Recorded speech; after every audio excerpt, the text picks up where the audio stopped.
আসসালামু আলাইকুম। আরে ভাই, অসহায় মানুষ দোকানের সামনে আসলে কিছু তো দিতে পারেন।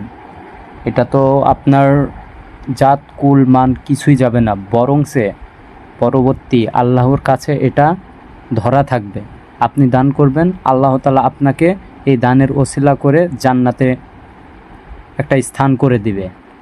তো আমরা যথেষ্ট জ্ঞানী ব্যক্তি, আমাদের মধ্যে বুঝ আছে, জ্ঞান আছে।